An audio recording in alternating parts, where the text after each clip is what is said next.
طلوع خورشید عالمتاب را این نوبت در ناحیه شامنسور پایتخت در محله 192 در مرکز هنرهای مردمی استقبال گرفتیم. در این گوشه دیار نیز با یک نمای تازه با محبت با سعادت تنین جشن نوروز است. بزم نوروزی ما را از تلویزیون علم و طبیعت پیگیری نمایید.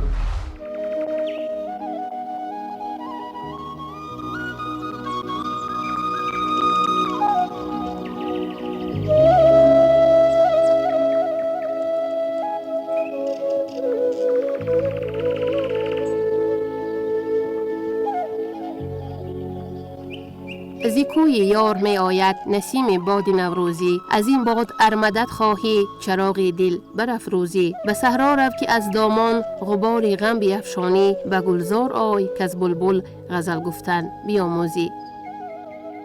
به استقبال نوروز بین المللی امروزها در تمام گوشه و کنار مملکت پیروبرنا با شکرگزاری از فضای صلح و آرامی کشور فضای ایدانه را با رسم و آیین قدیمی این جشن اجدادی فراهم ساختند.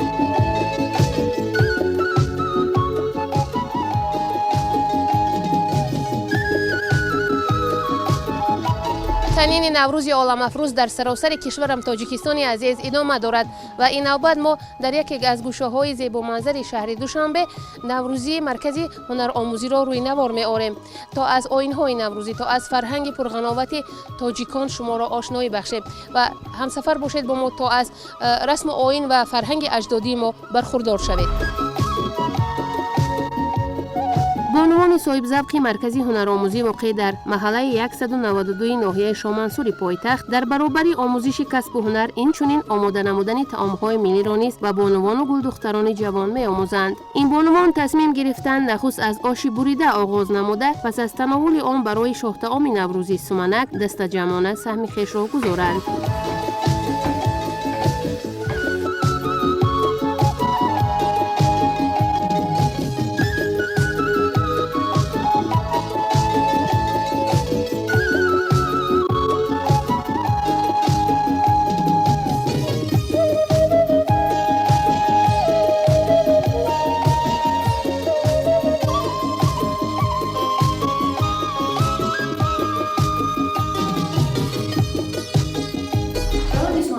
آغاز می شود از تازه کردن گندم و بعدا آن را به مدت 4 تا 7 روز می سبزانند و حتما این گندم ها را یک نفری سن سال خورده تشکیل می کند و آنها را پاک و بی‌آلایش می کند تا سبزیش هر یک گندم همچون زندگی سبزخوران نمای رستنها برای آینده سمنک اهمیت خاص دارد و در اینجا قسمت ها آغاز می شوند از بریدن این سبزه زیرا مستحکم شده است و این زنی که در پای من است حالا آماده می‌کند اینها رو نخست به قسمت‌ها جدا می‌کنند بعدا در قویغور یا دیگر اسباب‌هایی که در دهان معاصر هستند آنها را باید میده کنند که تا آبش رو جویده گیرند.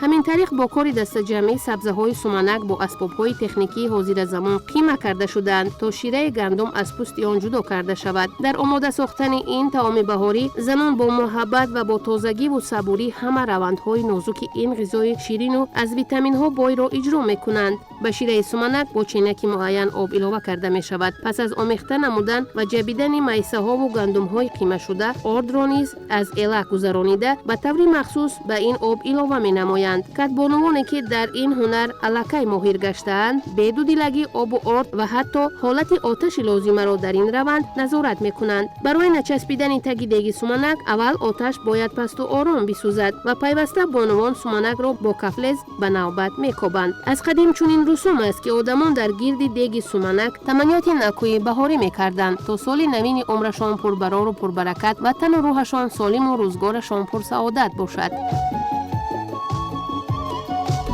نوروز بیا که جای تو در دل من، نوروز بیا روشنی کن منزل من. اینک این شب در این گوشه دیار با محبت سمالک میپزم. در یک دیگ طعام ملی دلده در بعضی جاها آن را کشک گویند، در بعضی جاها با نام‌های گوناگون. مهم از آن که این طعام پر از دانه است و رمزی فراوانی در بهار است. امید داریم که هر یکی ما در اینجا نفرهایی هستیم با آرزوهای رنگین این سمنک را آماده میسازیم. آرزوهای همه عملی شوند. بهار تاجیکستان رنگین باشد. فضای این کشور صلح و ثبات ابدی باشد.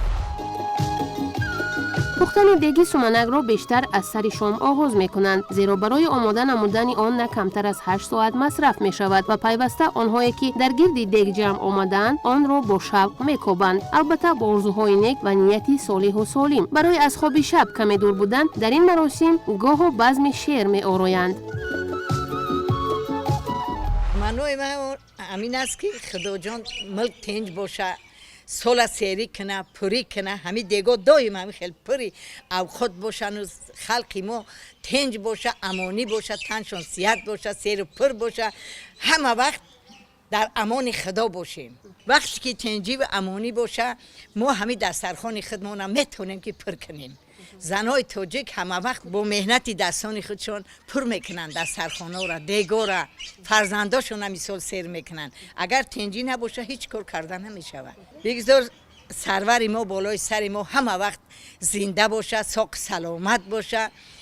همین تاجیکستان ما همه وقت آباد باشه، همه خوش خرسند باشه در تاجیکستان. در گوشه در این مرکز دسترخوان جشنی هفت‌سین و هفت‌شین آراسته شده بود. نگاشته های تاریخی و فرهنگی بابت نقش این رمزها مشخص درج گردیده است و همه این آیین‌های اجدادی تلقین کننده انسان و روزگاری آسایشته و زندگی گوارا می باشد.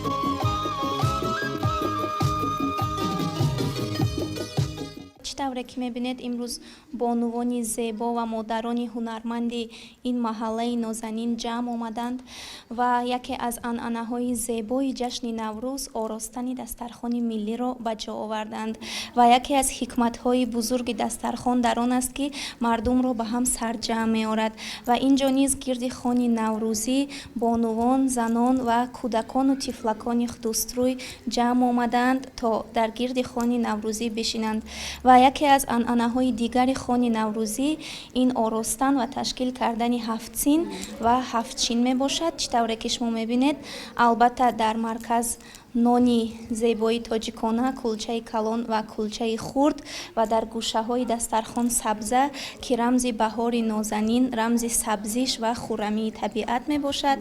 дигар самбуса, сабзӣ, сирко, себ, суманак ва дар гӯшаи ҳафтшин бошад шакароб, шарбат, ширбиринҷ, ширинӣ, шам, шакарро мебинед. яъне ки як таъм, як чакидае аз ҳамин офаридаҳои табиат, аз зебогиҳои табиат низ дар ҳамин дастархони мо ҳаст. шакароб як хӯроки мавсимии тоҷикона аст, бисёртар дар фаслҳои гарм, дар фаслҳои тобистон истеъмол мешавад ва бо сабзиҷоту меваҷоту тару тозаи баҳорӣ истеъмол мешавад, омода мешавад.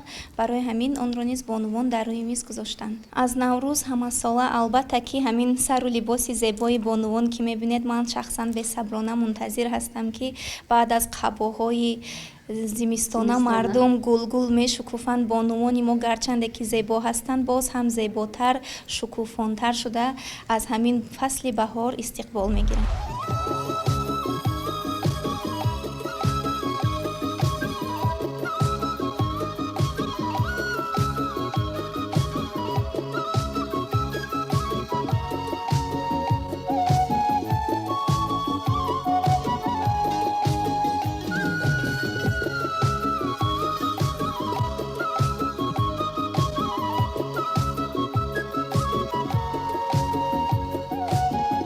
محصول دسترنجی هنرمندان مرکزی هنرهای مردمی در ناحیه شامنصور پایتخت به بزم نوروزی حسن دوچند جمع کرده بود. هنرمندان ناحیه شامنصور به بزم تنتنه نوروزی همراه گردیده با نوازش دوتار و دایره و رقص‌های دلاشوب خاطر حاضرین را بالیده ساختند. طرز آماده کردن سومنک خیلی زحمت ها میکشد. اول گندم رو در آب تر کرده 1-2 هفته میمونیم.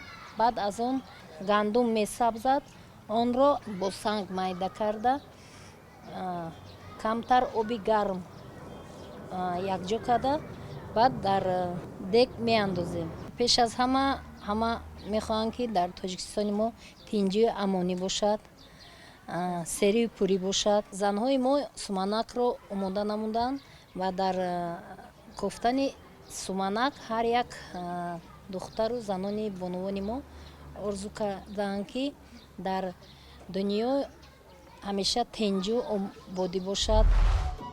پختن سومنک در آغاز فصل بهار همچون رمزی بشردوستی، همدلی و همبستگی انسان‌ها در سراسر عالم میباشد. پس از مدت‌های طولانی که این طعام شیرین و خوش‌طعم و خیلی لذیذ میشود، آن را همچون هدیه بهار و نوروز به دوستان و پیوندان، مهمانان و نیازمندان تقسیم میکنند. البته با امید فراوانی در روزگار خوش و سعادت پایداری اهل کشور.